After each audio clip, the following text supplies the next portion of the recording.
Cerita novel menikahi calon kakak bab 49 sampai dengan bab 50. Karina masih tidak percaya dengan apa yang Haidar katakan. Dilihat dari cara Haidar yang tadi tiba-tiba melepaskan genggaman tangannya pada Celin. Sudah bisa dipastikan bahwa ada sesuatu yang memang dia tidak tahu. Kalau dia memang bukan pelarian kamu, kenapa kamu bisa putus dengan Pika? Tanya Karina yang nampak begitu ingin tahu alasan berakhirnya hubungan Haidar dan Pika itu. Karina tahu bagaimana keduanya saling mencintai dulu. Jadi, untuk dikatakan berakhir begitu saja itu nampak mustahil baginya. Itu, kata Haidar terputus saat mendengar bahwa pesawat yang akan lepas landas menuju Indonesia sudah siap. Maaf Rin, aku duluan, pamit Haidar. Ayo sayang, ajak Haidar. Kemudian membantu membawakan koper milik Celin. Haidar dan Celin pun segera masuk ke dalam pesawat dan duduk sesuai dengan tiket yang memang sudah mereka beli. What? Sayang, apa gue nggak salah dengar? Kata Karina saat Haidar dan Celin telah meninggalkannya sendirian. Sebenarnya ini mimpi apa nyata sih? Kata Karina sambil memberikan cubitan pada tangannya sendiri. Au, sakit, katanya. Jadi ini seriusan? Aku masih penasaran alasan mereka putus. Rasanya ada yang janggal kalau mereka putus tiba-tiba begitu, kata Karina, yang kini juga mulai memasuki pesawat yang sama dengan Haidar dan Celin. Namun mereka duduk di kursi yang berbeda. Celin mulai duduk dan menyenderkan tubuhnya pada kursi pesawat yang memang sudah keduanya pesan itu. Terlihat raut lesu dari wajahnya. Entah apa yang ada di dalam pikirannya saat ini. Terlihat jelas dari raut wajahnya bahwa dia menyimpan beban berat di hatinya saat ini. Haidar mulai melirik ke arah Celin yang sedari tadi memilih diam tanpa suara. Dilihatnya raut wajah Celin yang kini sedang bersandar pada kursi di sampingnya dengan mata terpejam. Iya, saat ini Celin memilih memejamkan matanya. Dia tidak sanggup menatap mata Haidar saat ini. Dia begitu takut bahwa dia akan menemukan sesuatu yang akan membuatnya tidak senang jika dia menatap matanya. Matanya memang terpejam, tapi pikirannya masih begitu sadar saat ini. Semua tentang Haidar dan Pika terus terlintas di pikirannya saat ini. Entah kenapa Celin justru ragu dengan perasaan Haidar padanya saat ini. Dia merasa Haidar memang masih mencintai kakaknya itu. Haidar masih mengamati mata Celin yang terpejam itu. Ada rasa sesak di hatinya tatkala Celin mengabaikannya.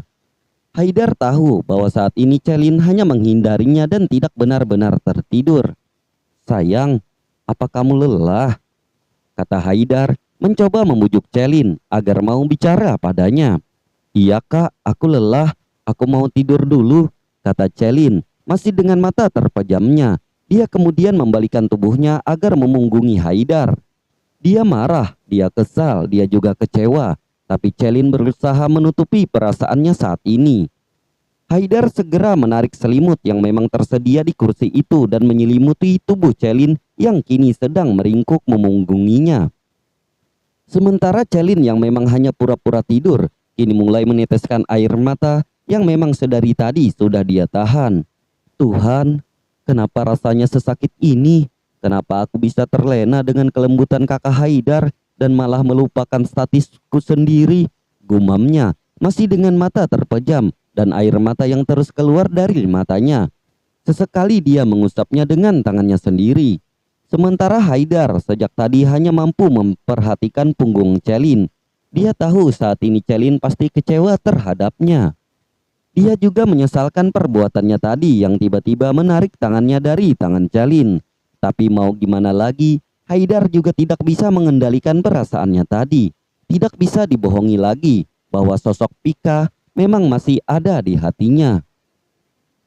Apa aku salah Tuhan jika memang masih menyimpan Pika di dalam hatiku? Aku memang mencintai Celin saat ini, tapi entah kenapa aku masih belum bisa melupakan semua kenanganku bersama Pika. Dia wanita pertamaku dan Celin adalah wanita terakhirku. Mereka memiliki arti sendiri di dalam hidupku, gumam Haidar sambil memejamkan matanya. Dia merasa lelah dan capek saat ini. Tidak hanya capek di badannya, tapi pikirannya pun mulai kacau saat ini. Bagaimana keadaanmu sekarang? Gumam Haidar saat memikirkan sosok Pika yang sedang terbaring di ruang perawatan. Semoga Tuhan segera mengangkat penyakitmu, gumam Haidar lagi, mendoakan kesembuhan Pika. Begitulah sifat manusia yang terkadang begitu serakah dan tidak mensyukuri apa yang sudah dia miliki saat ini. Percaya atau tidak, sifat serakah itu lebih berbahaya dari buasnya serigala yang kelaparan. Keserakahan hanya akan membawamu pada sebuah jurang maut yang melelahkan. Kini pesawat yang ditumpangi oleh Celin dan Haidar pun telah mendarat. Celin dan Haidar segera bersiap untuk turun.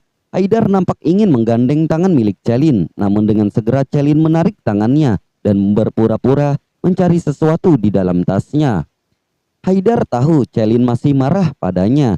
Dia juga tahu bahwa Celin memang sengaja menghindari genggaman tangannya barusan. Melihat Celin yang seperti itu, Haidar memilih membiarkannya untuk sementara waktu. Keduanya pun akhirnya berjalan secara beriringan. "Sayang, biar aku bantu," kata Haidar saat melihat Celin yang sedikit kesulitan menyeret kopernya. "Sudah kak, biar aku saja," jawab Celin dingin. "Sudah, biar aku saja," kata Haidar sedikit membentak Celin kali ini. Mendengar kata-kata Haidar yang sedikit meninggi itu, membuat hati Celin sedikit teriris. Akhirnya Celin memilih membiarkan Haidar yang membawakan kopernya. Sementara tak jauh dari mereka berjalan, sepasang mata tengah mengawasi gerak-gerik keduanya. "Tuh kan, pasti ada sesuatu yang membuat keduanya menikah," kata seseorang itu yang tak lain adalah Karina. "Aku tidak percaya kalau Haidar akan putus dengan Pika begitu saja. Aku tahu bagaimana keduanya saling mencintai dulu," lanjutnya lagi. "Aku harus segera tahu alasan keduanya menikah," katanya lagi. Haidar dan Celin pun segera berjalan menuju mobil yang memang sudah disiapkan untuk menjemput keduanya. "Selamat datang kembali, Tuan, Nona," sapa Yudhistira yang memang bertugas menjemput keduanya. Jawab Haidar. Sementara Celin hanya tersenyum ramah ke arah Yudhistira. Yudhistira pun segera mengambil alih koper keduanya dan meletakkannya ke dalam bagasi. Kini dia mulai membukakan pintu untuk Haidar dan Celin secara bergantian. Yudhistira segera menundukkan tubuhnya pada kursi kemudi dan menjalankan mobilnya. Dilihatnya Haidar dan Celin melalui kaca spion di hadapannya. Keduanya nampak hanya terdiam sejak memasuki mobil. "Ada apa dengan mereka berdua?" gumam Yudhistira yang merasakan keanehan dari sepasang suami istri yang ada di belakangnya itu. Celin nampak melihat keluar jendela, sementara Haidar menyenderkan tubuhnya pada kursi penumpang. Saat ini Haidar sedang memejamkan matanya, entah apa yang dipikirkannya saat ini. "Kenapa suasananya secanggung ini sih?" gumam Yudhistira lagi. "Kenapa Tuan juga diam saja? Apa jangan-jangan saat ini di sana keduanya belum melakukan malam pertamanya?" gumam Yudhistira yang sesekali melirik ke arah belakang melalui kaca spion di hadapannya. "Astaga, hebat juga ya Tuan Haidar bisa menahan nafsunya. Kalau aku mana tahan lihat perempuan kayak Nona Celin gitu. Udah langsung gue sikat pokoknya," gumamnya lagi. Yudhistira masih terus mengemudikan mobilnya, namun karena dia terus melirik ke belakang membuat konsentrasinya sedikit terbagi. Hingga akhirnya mobil yang dia kemudikan hampir saja menabrak mobil yang ada di depannya. Yudhistira dengan segera mengerem mobilnya mendadak saat melihat mobil di depannya berhenti tiba-tiba. Karena aksi tiba-tibanya itu membuat Haidar dan Celin tersentak karena kaget. Tanpa sengaja, dahi Celin membentur jok mobil di hadapannya. "Au!" ringis Celin sambil memegangi dahinya. "Apa kamu baik-baik saja sayang?" tanya Haidar yang mendapatkan anggukan dari Celin. Haidar nampak membantu mengelus-ngelus dahi Celin yang terbentur. "Apa kamu buta?" bentak Haidar pada Yudhistira. "Ah, maaf, Tuan, maaf," kata Yudhistira. "Apa yang kamu lihat, hah? Kalau kamu mau mati, jangan mengajak kami," bentak Haidar yang merasa kesal dengan aksi ceroboh Yudhistira. "Siapa juga yang mau mati?" gumam Yudhistira. "Maaf Tuan, maaf, saya tidak sengaja. Mobil itu yang tiba-tiba berhenti," kata Yudhistira memberikan penjelasan. "Sudahlah kak," kata Celin meminta Haidar untuk menyudahi pertengkarannya. "Maaf Tuan," kata Yudhistira lagi.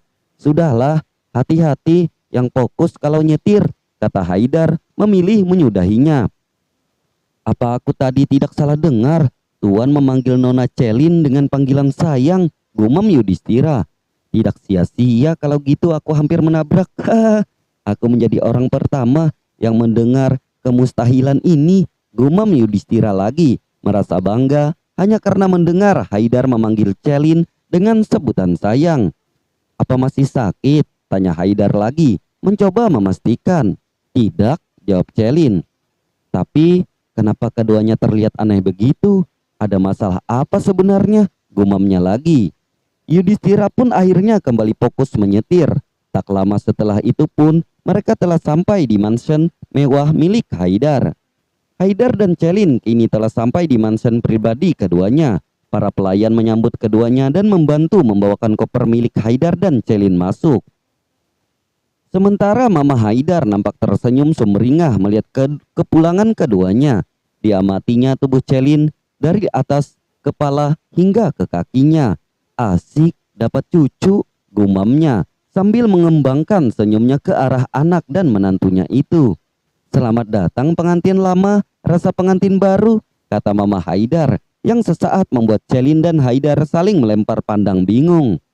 Apa maksud Mama ini? Pengantin lama rasa pengantin baru, gumam Haidar bertanya-tanya.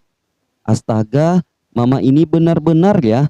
By the way, makasih loh Mah, nanti ku kasih hadiah buat Mama, gumam Haidar. Tak kalah senang dari mamanya saat mengingat kembali malam pertamanya dengan Celin.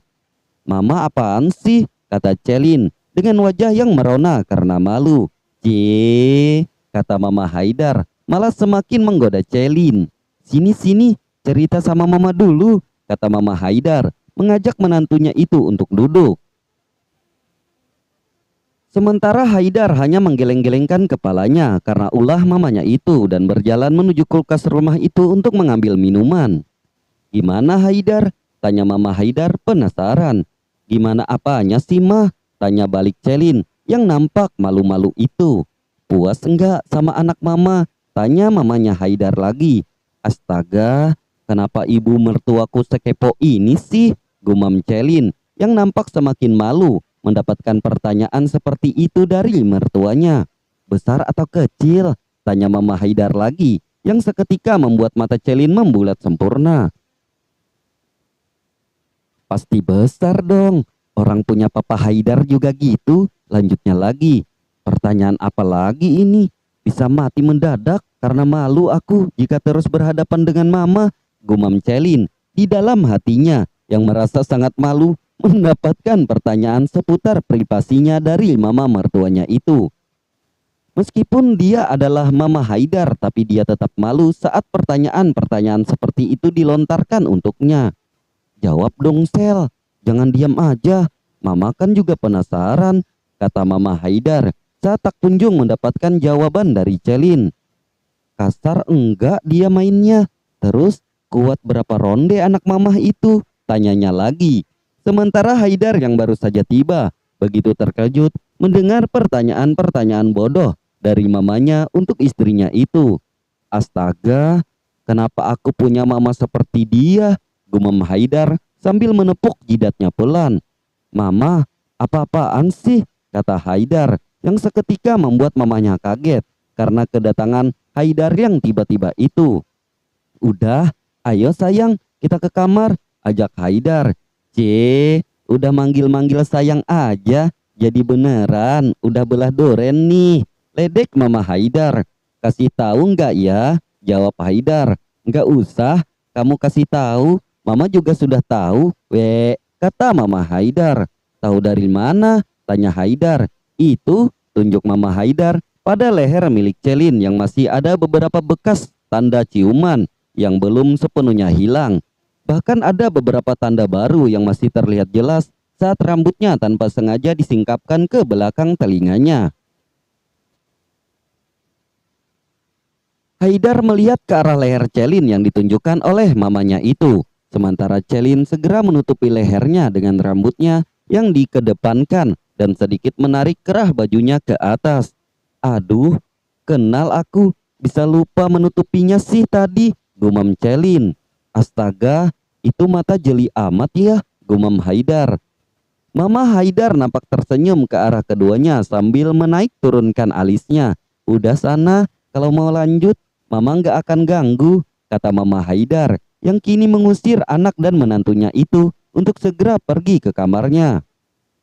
Oke, dah Mama, jangan ganggu, kata Haidar sebelum mengajak Celin meninggalkan mamahnya menuju kamarnya. Keduanya pun segera berjalan menaiki anak tangga mansion itu menuju kamarnya. Mama Haidar merasa begitu bahagia saat ini karena akhirnya Celin sudah menjadi milik Haidar seutuhnya. Akhirnya, gumam Mama Haidar, semoga dengan seperti ini ikatan keduanya semakin menguat.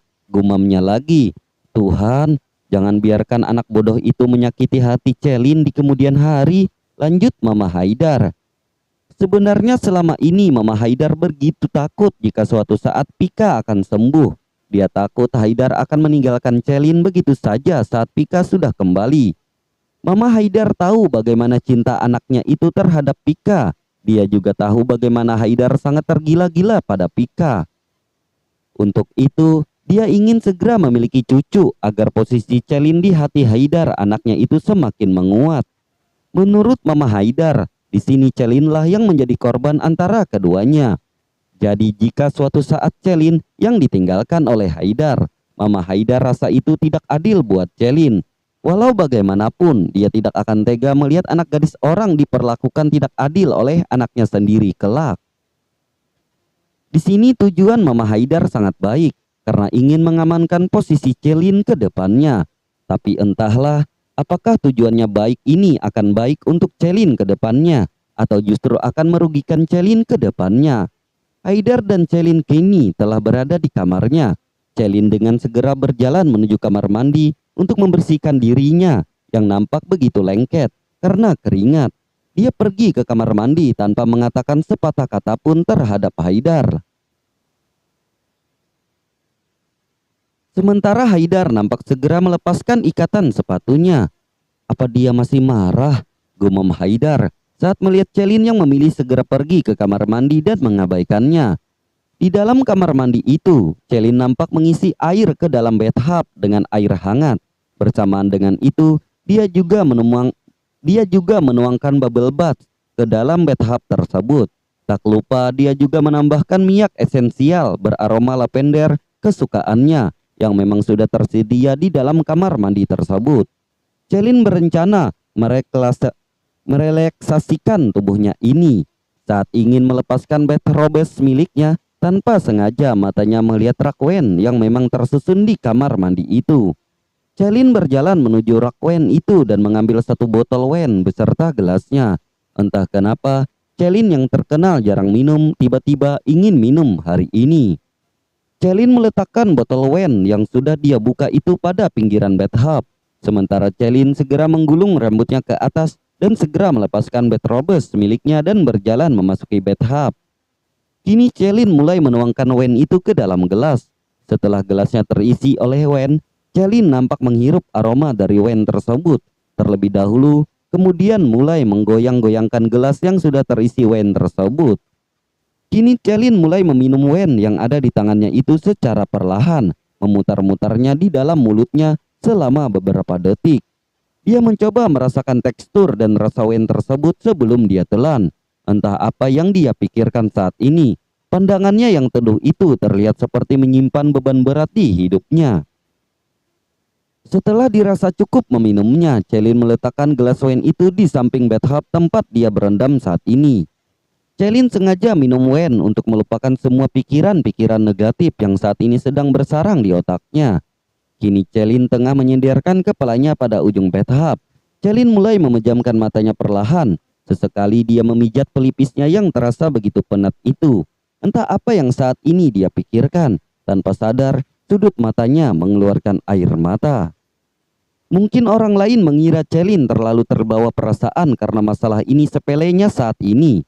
Namun sebenarnya, apa yang dia pikirkan saat ini bukan hanya perkara Haidar yang tiba-tiba melepaskan genggaman tangannya itu.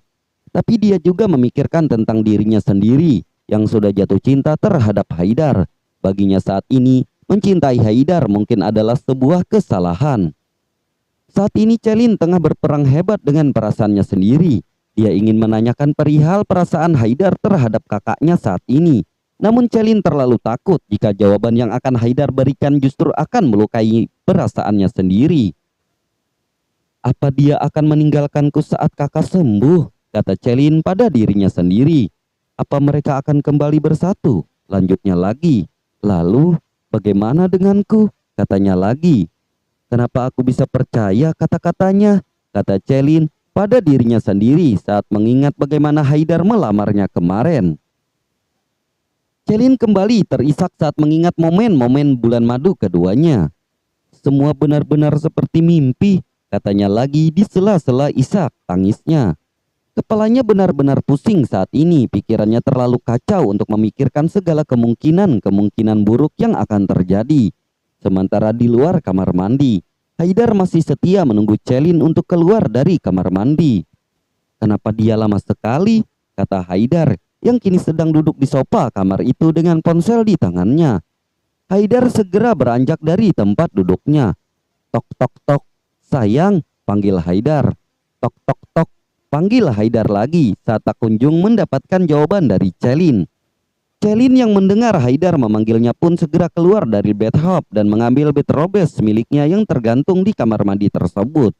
Celin segera berjalan menuju pintu dan membukanya. Apa kamu baik-baik saja? Tanya Haidar saat melihat wajah Celin di hadapannya. Iya, jawab Celin dengan mata yang memerah. Celin segera berjalan menuju wardrobe miliknya meninggalkan Haidar sendiri. Sementara Haidar yang melihat sikap dingin Celin padanya merasa kecil dibuatnya. Dengan segera Haidar berjalan menghampiri Celin dan menarik tangannya. Celin yang kaget karena tiba-tiba tangannya ditarik pun mengadu sakit. Au, pekiknya. Tatkala tanpa sengaja kuku Haidar menggores pergelangan tangannya. Kamu ini kenapa sih? Bentak Haidar. Dek. Sesaat jantung Celin berhenti berdetak. Kenapa jadi kekanak-kanakan gini? Masalah kecil dibesar-besarin. Kalau aku salah itu ngomong. Mau kamu gimana? Jangan diam saja. Aku nggak suka, kata Haidar dengan nada meninggi. Sakit? Iya, itu yang saat ini Celin rasakan. Dia tidak mengira kalau Haidar akan kembali membentaknya seperti saat dulu mereka baru saja menikah. Jujur saja, selama hidupnya, hanya Haidar yang pernah membentaknya. Hanya Haidar yang berhasil membuat hatinya begitu sakit dan terluka. Lalu bersambung.